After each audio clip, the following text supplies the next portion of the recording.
Look at here. This is an example for the third test for population proportion. Now what is the question here?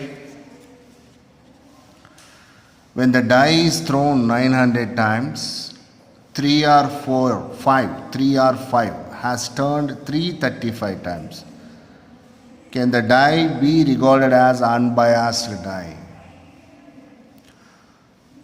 So here, what is that information provided? Some die throwing experiment has been taking place. In the die throwing, getting 3 or 5 is the success. That means X value is given. And also how many times the die has been tossed. That means sample size is given. And finally we need to test whether that die is itself unbiased or not. What do you mean unbiased? Unbiased means impartial. So there will not be any kind of weightage only on any one of the sides of the dice.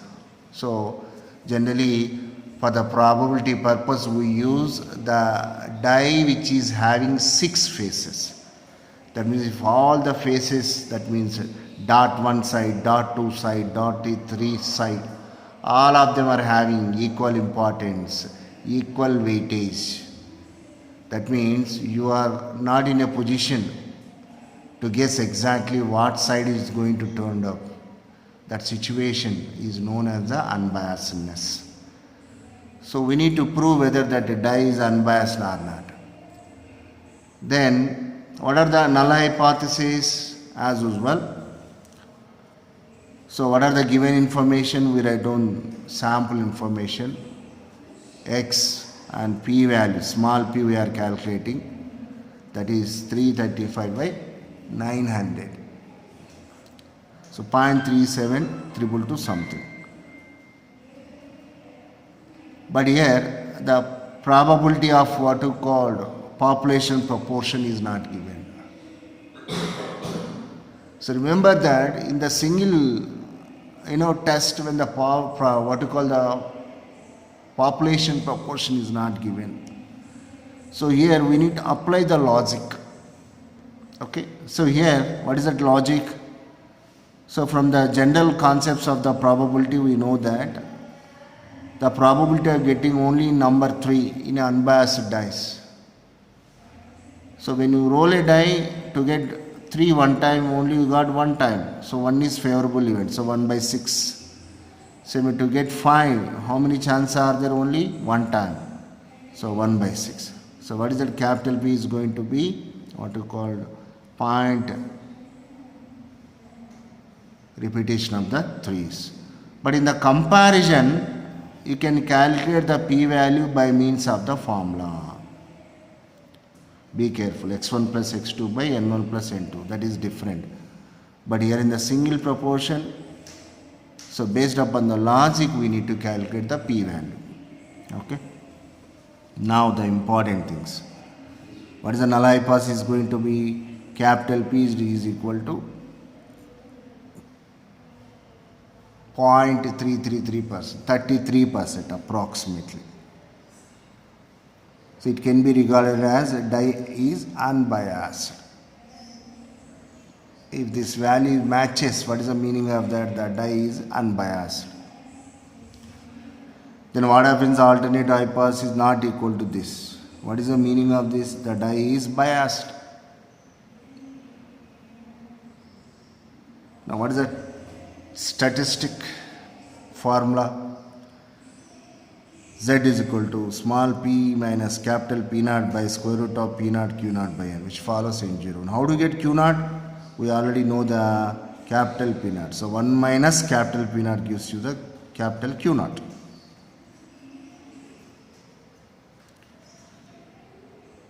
So how do you get capital P naught? That is here. How do you get Q naught is nothing but 1 minus capital P naught. So what is that value? 0.467. Carefully simplify. First you take this value, you simplify this, and after that you take the root value. And also numerator minus denominator. Don't mix up the calculations. First separately you calculate numerator, next you calculate denominator, then finally you write down numerator by denominator. Otherwise you get wrong answers. So 2.4748. So no LOS value is given. So what is the standard LOS value you are considering? 5%. What is the 5% LOS value? That too, what is the test here? Is equal to, not equal to is there. So it becomes a one-tailed test. That means at 5% LOS, one-tailed table value of N01 is 1.96. So what is the calculated value? Always in the left hand side, 2.474 greater than 1.96. So ZC is more than Z alpha beta. So we reject H naught. So what is the meaning of that? The die is biased. So what is an alternate hypothesis here? The die is biased. That means we cannot use that die for what we called experiments further. Influence is there. Influence is there. Now we go for model problem under test for comparison of two population proportions. Very, very important problem. Look at the situation where actually these wonderful statistical tools have been applied. Before an increase in excise duty on tea, 800 persons out of a sample of 1000 persons were found to be tea drinkers. After an increase in duty, it was found that 800 people were tea drinkers in a sample of 1200. Can we regard it that there is a decrease in the consumption of tea because of the increase in the excise duty? Why this problem is very, very important means, strictly if you observe here,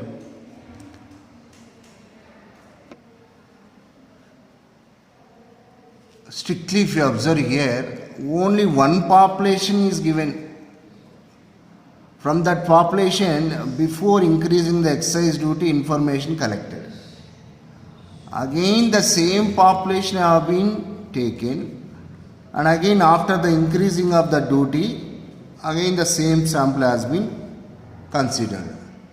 That means here the comparison is taking place not between two different populations, but the comparison has been taking with the same population before excise duty and after excise duty. What is excise duty? Tax. Understand? For every goods, for every transaction, what is required? We need to pay small amount to the government. So what you call the tax? So before increasing the tax, what will be there? The rates of the tea powder will be less. Obviously, then what happens? More people prefer to drink the chai. But whenever you increase the tax, what will be there? The rates will increase. Few customers, they what you called unable to purchase that particular tea powder. So what would be the consequence? The number of tea drinkers would decrease. But still, whether the tax has got any what you call impact on the sales of the tea powder, we need to understand. Most of you think that this is the test for single proportion. That's why this problem is very, very important. Here the comparison has been taken, though different population is not considered, but still the comparison is taking place before and after with that of the same population. Hence, this is not the test for single population proportion. It's absolutely test for two population proportions. That's why this problem is very, very important. And also here, if you observe, the word comparative word has been given, decrease. When the comparative word has been given, you have to be very, very careful that the chance is that the test is going to be a one-tailed test. What is that? A one-tailed test. Because the symbol is going to be what you called decrease, less than, or sometimes what you called greater than, less than symbols. These 2 points are very, very important. And after that we go for, as usual, our old fashion, like writing the null hypothesis, alternative hypothesis, notations, verbal information and application of the formula. So what is the null hypothesis? Now the careful thing is, the capital P1 represents the tea drinkers proportion of the population before tax. Capital P2 represents the tea drinkers proportion after the leaving what you call the tax. Whether before tax, after tax, both are, in both what you call the situation, the number of people are same, the proportion of the tea drinkers are equal. So that is the meaning of P1 is equal to P2. I already told you, notation form you should not change. By looking this notation, now how to create the sentence, that is most important. Always what I told you, whenever you write the sentence form of the hypothesis, whether null or alternative, check with the notation. If the meaning has been deferred, is there any deviation arising, that indicates that you committed mistake. Okay. Now here, how to have the verbal information for this notation? There is no decrease in the consumption of tea because of increase in the excise duty. Before tax levy, these many people are there, proportion, and after levying the tax also, these many what you call tea drinkers proportion is there. Before and after both are equal. So this is one form. If you want, you can write one more way also. What is that? Before tax and after tax, the tea drinkers proportion has been seen. By writing like that also, okay, the notation format has been what you call matching. That's why while writing the verbal statement, there need not be a correct sentence, just like 2 plus 2 is equal to 4. Everybody 2 plus 2 is equal to 4 need to write, but in terms of sentence, some deviation would be there. But remember that the difference should match with that of the notation. That's why different forms of the verbal sentences would be there. Now, alternative hypothesis, already told you, 100% I am sure here the alternative hypothesis is going to reveal that it's a one-tailed test. Let us see. So what is that? This is P1 before. This is P2 after. So what is the sentence? Decrease. So from here to here, decrease means, what is the notation you can use here? Greater than. See, logically. From here to here, increase means, what is the symbol you need to use? Less than. Always the broader side. This is called the sharper side. This is called the broader side. The broader side value is the more value. So here, what is the symbol is going to be? C. So from here to here, a decrease has been taking place. That's why what is the sign we are using here? Greater than. Less than means L. Don't confuse. In less than starts with L. So just like L, if you write, that becomes a less. That opposite notation becomes greater than. Okay. So what is the symbol we are using here? Greater than. Why only greater than? That you need to understand. That is most important here because of this word, decrease. That's all. All other things are as usual. So whatever things are given. So write down the verbal statement. Now before increment, this is the information. X1 is 800, N1 1000, same way X2 is 800, N2 is going to be 1200. You get P1 like this, P2 like this.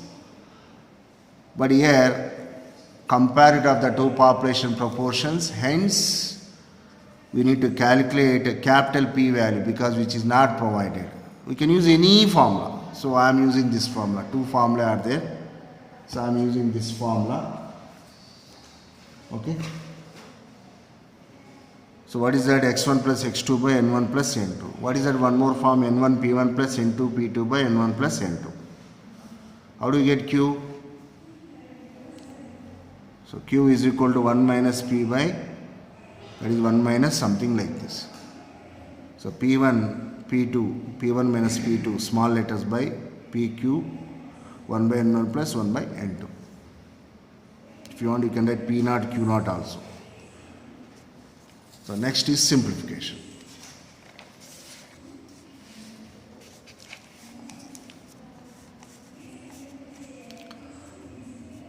So on simplification, what you are getting? 6.99. So remember that if the calculated value is more than 3, at any level, at any percentage, you can directly reject the null hypothesis. Because you know already the normal distribution, the end value is what you wrote here, minus 3 to plus 3. So more than that, we don't know the actual probabilities. That's why if more than 3, if the calculated value is there at any level, you can blindfoldedly reject the null hypothesis. But still, because this is a one-tailed test, one-tailed table value of N01 at 5 by 1.645. So we reject the null hypothesis. What do you mean rejecting the null hypothesis? Yes, generally when rates increases, the demand for the product is going to be decreased. It's a well-known truth.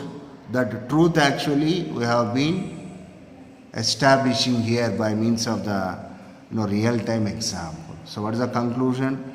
There is a decrease in tea consumption before increase in the what you call excise duty.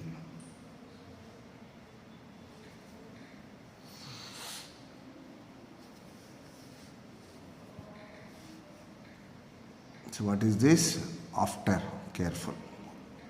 So after increase in the excise duty.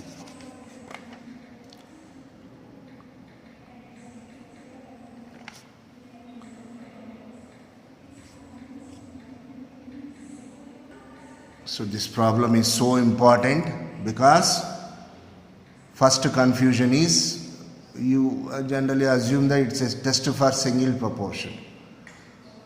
So same population before and after comparison had been taken place.